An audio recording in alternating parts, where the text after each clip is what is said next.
2 años después de enfrentarse a un escenario totalmente desconocido como lo fue la pandemia, la economía ha tenido que volver a lidiar con un entorno tremendamente complejo en el año 2022. La invasión de Ucrania por parte de Rusia, la crisis energética que derivó este conflicto, la subida de la inflación como no habíamos visto en décadas, el cambio de rumbo total de la política monetaria con esa abrupta subida de tipos de interés y, por supuesto, otra vez los estados, los gobiernos tomando medidas para paliar los efectos de estos shocks en la ciudadanía, en las empresas, en las familias. Son asuntos que trata el informe anual del Banco de España del año 2022 y que ahora vamos a tratar en detalle en algunas claves con el gobernador Pablo Hernández de Cos. Muchas gracias. Me gustaría empezar hablando por este entorno tan complicado y el resultado que hemos visto en la economía española, que ha sido bastante resiliente, ha resistido muy bien. ¿Por qué y qué destacaría de este comportamiento?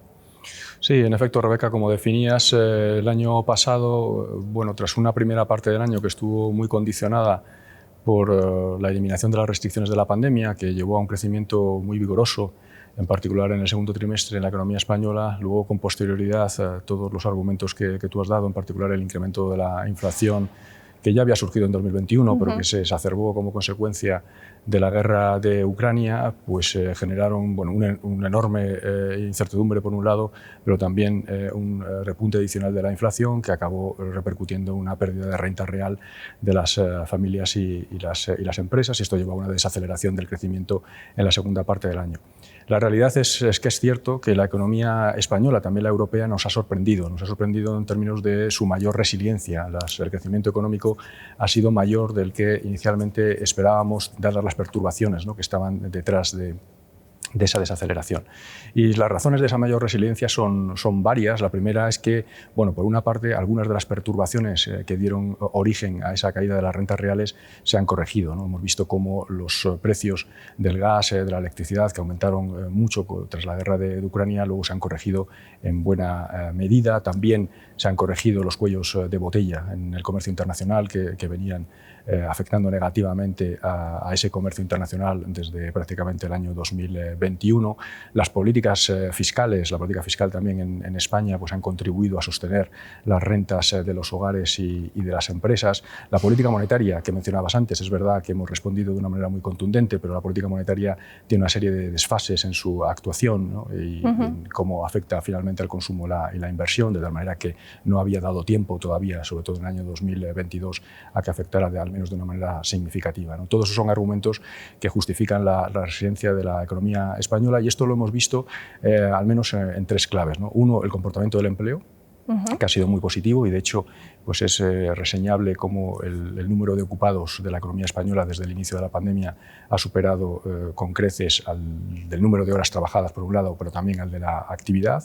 En segundo lugar, el sector servicios, que ha sido el motor del crecimiento económico el año pasado, muy empujado precisamente por esa recuperación tras la eliminación de las restricciones de la pandemia que subrayaba.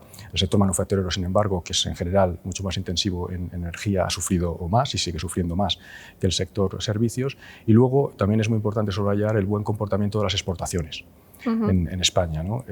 Ahí se incluye también el turismo, ¿no? Que a lo mejor... Exacto, pero quizá lo interesante es que el turismo sí, ¿no? Y esto es algo que subrayamos, y vosotros los medios de comunicación lo subrayáis muy habitualmente, pero también los servicios no turísticos han aumentado de una manera significativa, apoyadas probablemente en las mejoras de competitividad, la caída de los salarios reales, que también ha generado y ha estado detrás de esa moderación salarial, moderación salarial y moderación del empleo.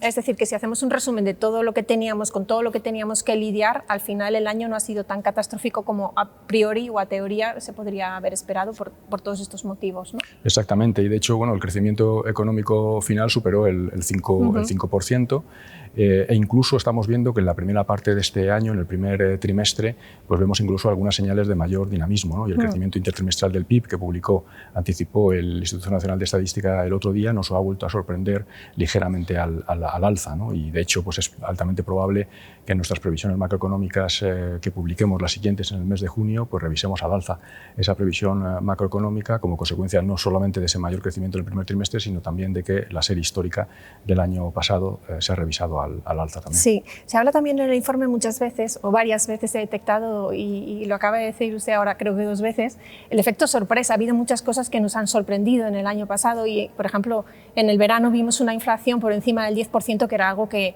hacía décadas, ¿no? Que no se veía en España.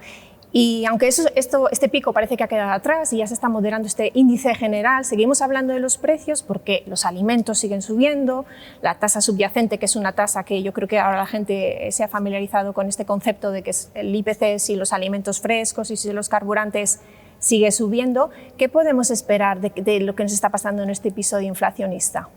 Bueno, nuestras previsiones macroeconómicas, también las del Banco Central Europeo, lo que anticipan es que la inflación se mantenga relativamente elevada en el año 2023, pero con un perfil de desaceleración que nos llevaría en el 2024 y sobre todo en un horizonte de medio plazo como es el año 2025 a que se logre el objetivo de inflación del Banco Central Europeo, que es el 2%. También para la economía española, ¿no? Las últimas previsiones están ligeramente incluso por debajo, en ese horizonte de 2025 por debajo del 2%. Lo que pasa es que es verdad, y de nuevo aquí hay que subrayarlo una vez más, que el nivel de incertidumbre es muy elevado, ¿no? Y bueno, el hecho de que la inflación se haya mantenido muy alta durante mucho tiempo, pues también aumenta la probabilidad de que se produzcan lo que los economistas llamamos efectos de segunda ronda, ¿no? Vía salarios y vía márgenes empresariales, también de que se produzca un desanclaje de las expectativas de inflación. Esto no ha sucedido, pero el mero hecho, ¿no?, de que se prolongue el episodio inflacionista, aunque sea a tasas más moderadas, pues efectivamente puede acabar generando esos efectos, ¿no? Y por eso hay que ser todavía muy prudente. El informe también analiza el papel que ha jugado la política monetaria en este episodio, es decir, las decisiones que ha ido tomando el Banco Central Europeo para tratar de contener esta escalada de precios. Y después de una década con los precios con los tipos de interés que no se habían tocado, de repente hemos visto como la mayor subida en la historia del euro en muy poco tiempo. Aun sabiendo las repercusiones que esto iba a tener en las familias que están hipotecadas con un tipo de interés variable, al BCE no le quedaba otro remedio que hacer esto. ¿Y por qué? No, efectivamente, ¿no? Cuando una economía, en este caso la del área del euro, está sufriendo un repunte inflacionista tan elevado y tan persistente, y nos ha sorprendido tanto la magnitud del incremento de la inflación como su persistencia, pues el Banco Central Europeo tenía que actuar, y así hemos actuado de una manera muy contundente, ¿no? Desde prácticamente diciembre del año 2021, los incrementos de tipos de interés se produjeron a partir de julio de 2022, ¿no? Y evidentemente la política monetaria, el canal de transmisión de la política monetaria es a través de la demanda. Lo que pretende precisamente es moderar, reducir la demanda para que de esta manera la menor actividad económica acabe generando también menor inflación. Lo que yo creo que es importante, muy importante, subrayar y explicar a los ciudadanos es que efectivamente este menor crecimiento de corto plazo que se produce como consecuencia de la política monetaria es para generar un crecimiento sostenible en el medio y largo plazo, ¿no? Porque sabemos que la estabilidad de precios, la estabilidad macroeconómica, en definitiva, es absolutamente fundamental para generar confianza en el consumo, en la inversión. También hay que tener en cuenta incluso que esta inflación ha sido particularmente dañina para las rentas más bajas, ¿no? Porque sabemos que el peso que tienen los alimentos y también la energía en su cesta de consumo es mayor, ¿no? Por tanto, los más vulnerables serán también los que más se beneficien, ¿no?, de esa desaceleración de la inflación, que es el objetivo que tiene el Banco Central Europeo con esta política monetaria que llevamos desarrollando, ¿no?, desde finales del 21. Ese impacto que mencionaba, que se modere la demanda porque así conseguimos reducir los precios, ¿ese efecto todavía está como por llegar? ¿Estamos por verlo en los próximos meses? ¿Este efecto todavía no ha llegado? Sí. Las estimaciones que tenemos en el Banco Central Europeo y en el Banco de España es que efectivamente hay un desfase de más de un año, 18 meses, 2 años, en promedio, desde que se produce un incremento de los tipos de interés hasta que genera todos sus efectos sobre actividad económica y, en último término, sobre inflación. Estamos observando, y así lo subrayamos, por ejemplo, en la reunión de la semana pasada, ¿no?, en la que volvimos a aumentar los tipos de interés, en esta ocasión 25 puntos básicos, estamos subrayando que el primer canal de transmisión de la política monetaria, que es el que afecta a los tipos de interés y al crédito, a las condiciones de financiación en general de la economía, está siendo rápido. ¿De acuerdo? Y de hecho la última encuesta que hacemos a las entidades financieras, ¿no?, sobre las condiciones financieras nos muestran que en términos acumulados en los últimos trimestres esa transmisión ha sido muy rápida, incluso en el último trimestre mayor de la que las propias entidades nos habían anticipado, ¿no? Sin embargo, es verdad que la segunda fase, y es como ese menor crédito, esos mayores tipos de interés acaban afectando al crecimiento de la inflación, todavía nos queda por ver la mayor parte, ¿no?, de su impacto, y veremos ese efecto en los próximos trimestres. Muy bien. En el capítulo 2 del informe se analiza también por qué le está costando tanto a la economía española converger con la media europea en cuanto a niveles de renta, ¿no?, el PIB repartido entre todos los habitantes. Y también, sobre todo, cómo conseguir esta convergencia sin generar desequilibrios, porque sí que es verdad que convergimos mucho antes de la crisis inmobiliaria, pero fue a costa de luego tener que digerir esa burbuja inmobiliaria. ¿Por qué nos cuesta tanto avanzar en esta convergencia y qué se podría hacer para conseguirlo? Cerrar esta brecha. No, efectivamente, este capítulo 2 del informe anual es probablemente siempre el más importante, ¿no?, al menos desde la perspectiva de las recomendaciones de política económica, ¿no? Y en esta ocasión, pues nuestros economistas han pensado en enviar esos mensajes a través de la búsqueda de un objetivo, ¿no? Y la realidad es que la economía española ha dejado de converger en renta per cápita con el Perdón, porque a lo mejor la gente dice, pero estamos creciendo, pero menos de lo que están creciendo en términos per cápita otros países, o al menos el promedio de la Unión Europea, en particular del área del euro.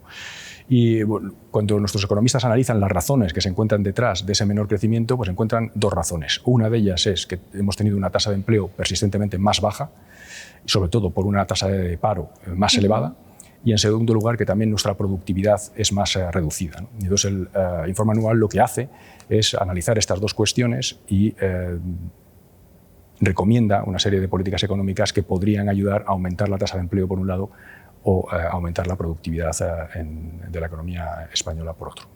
¿Me podría citar algún ejemplo? Sí, pues por ejemplo, en el caso de la productividad. En el caso de la productividad, digamos, el diagnóstico de nuestros economistas es que básicamente necesitamos que la economía genere una mejor reasignación, una reasignación más eficiente de los recursos entre sectores y empresas.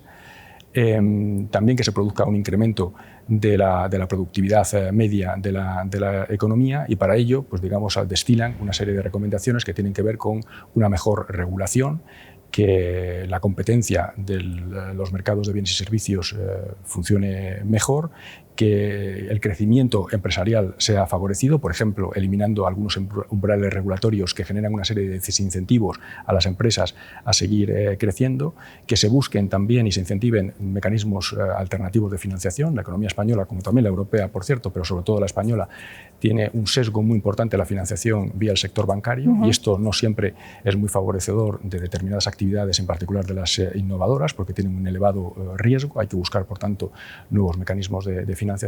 También necesitamos instituciones fuertes,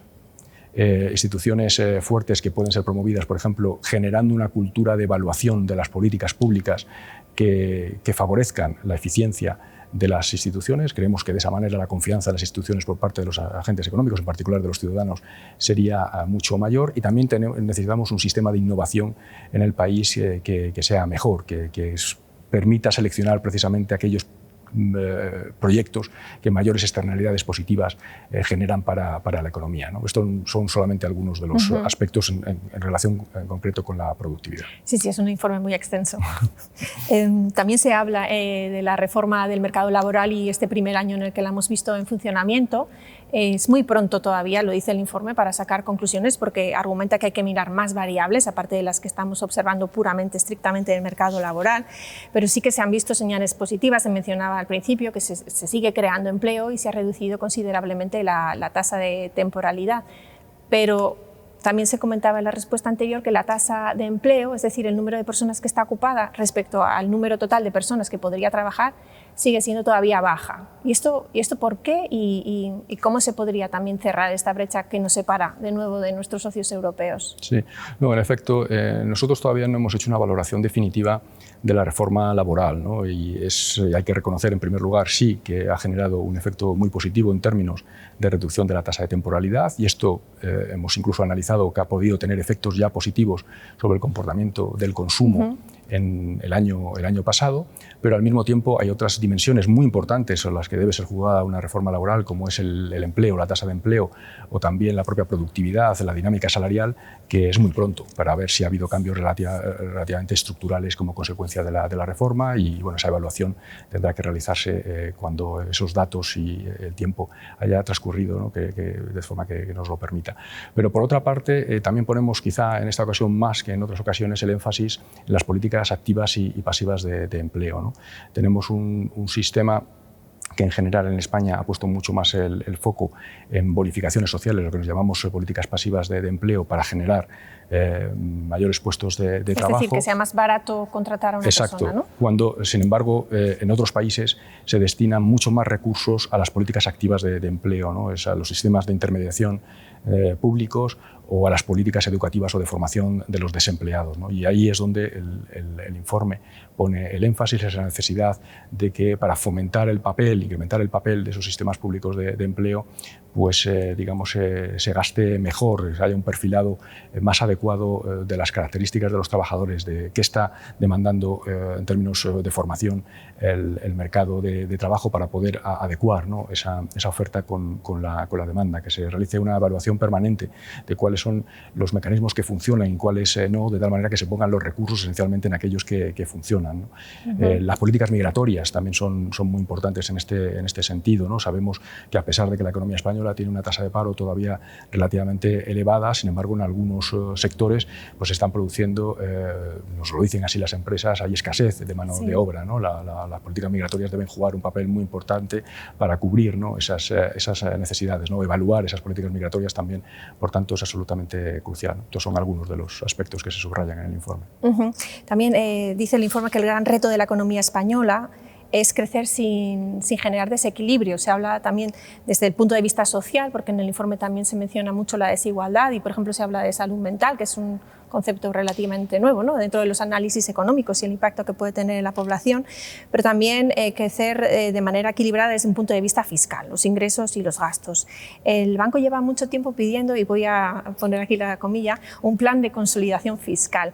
Y primero quería preguntar qué es exactamente eso, ¿y por qué es tan importante? ¿Por qué se insiste tanto desde el banco en ese plan? Bueno, déjame decirte, Rebeca, que realmente la novedad quizá más importante del informe no es tanto la solicitud de un plan, que seguimos haciéndolo, sino más bien el hecho de que estamos defendiendo, ya lo hice yo en el Parlamento, en la valoración, ¿no? que hago habitualmente de los presupuestos generales del Estado en el otoño, tanto en el Congreso como en el Senado, lo que estamos defendiendo es que el inicio del proceso de consolidación fiscal tiene que ya producirse en este año 2023. Creemos que se dan las circunstancias macroeconómicas para que este año se produzca ya una reducción del déficit estructural, que el déficit estructural a 31 de diciembre de este año sea más bajo que en la economía española con el que hemos empezado el año 2023.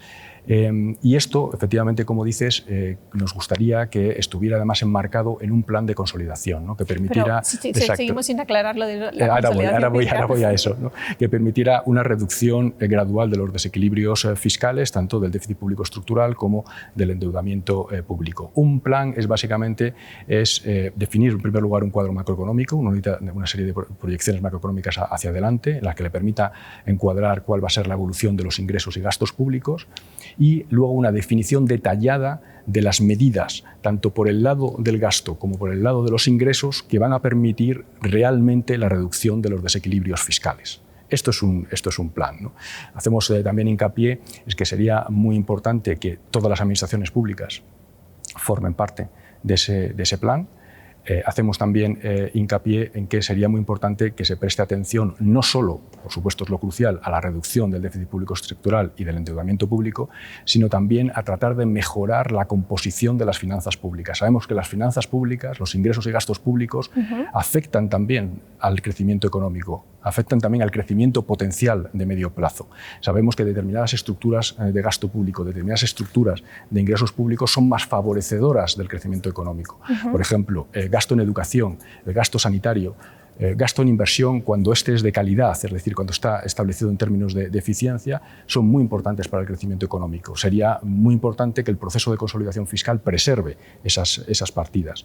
Y por el lado de los ingresos, pues también se hace un análisis, bueno, como han hecho otros analistas en el pasado, hay un diagnóstico, yo creo que hay un cierto consenso en ese diagnóstico sobre los problemas del sistema tributario español, en el que nos llevan a pensar que la menor recaudación de la tributaria en España se concentra sobre todo en los impuestos sobre el consumo, la imposición sobre el consumo es más reducida, los impuestos medioambientales también son más reducidas, es ahí por tanto donde creemos que hay que ponerle de énfasis, también hay que tratar de reducir los beneficios fiscales, que representan una parte muy importante de la reducción de los ingresos tributarios totales, y además también creemos que es muy importante que haya una coordinación internacional de determinadas figuras tributarias que están sujetas a, digamos, a una competencia internacional muy importante. Y esto tiene que ver, por supuesto, con el impuesto sobre sociedades, sobre todo, pero no exclusivamente.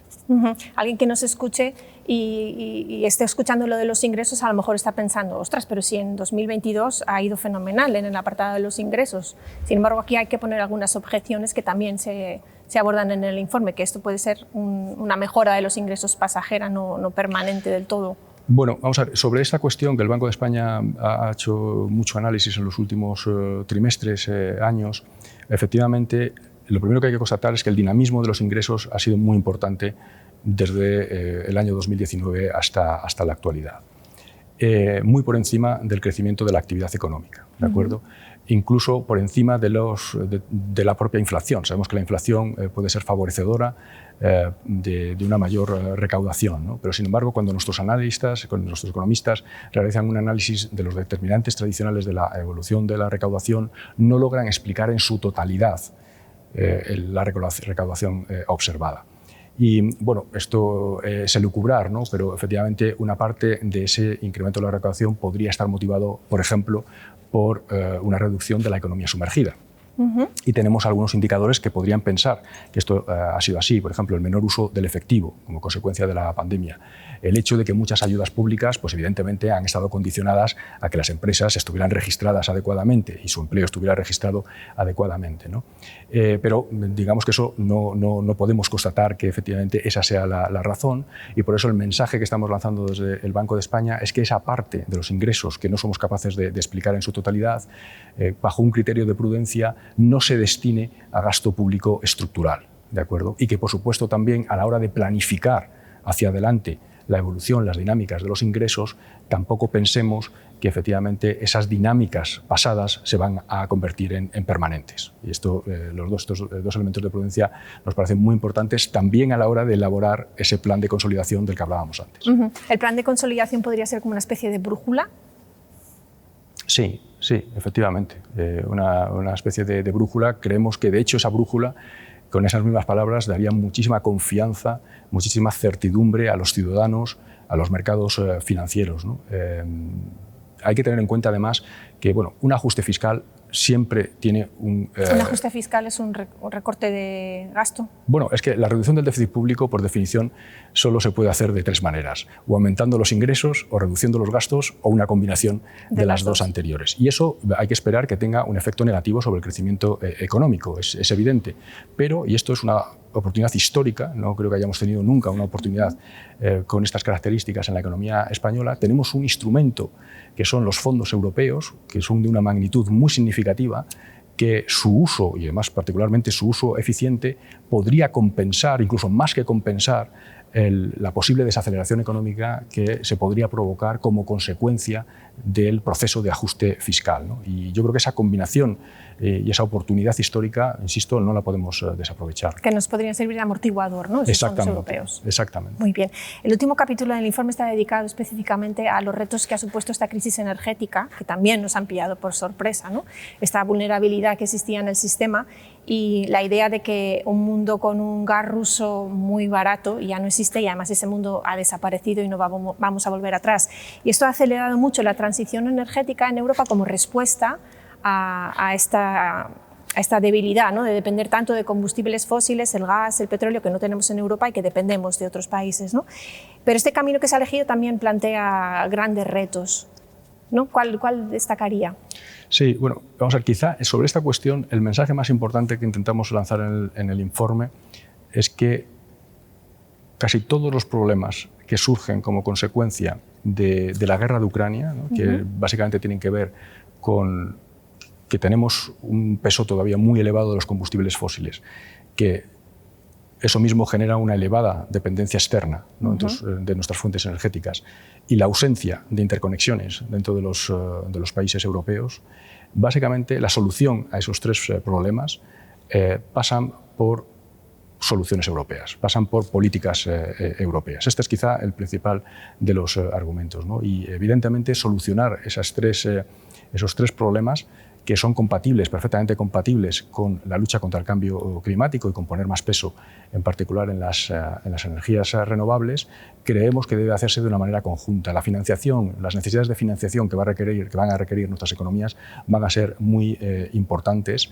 Estamos hablando de un bien público global y desde luego europeo, y por tanto creemos que no debemos dejar simplemente a las finanzas públicas nacionales de cada uno de los países o a medidas unilaterales por parte de cada uno de los países para la resolución de esos problemas, ¿no? Sino que sean las políticas europeas conjuntas, también en términos de financiación, las que den solución a la situación actual. Muy bien, pues muchísimas gracias, gobernador, por estas claves del informe anual 2022. Muchísimas gracias.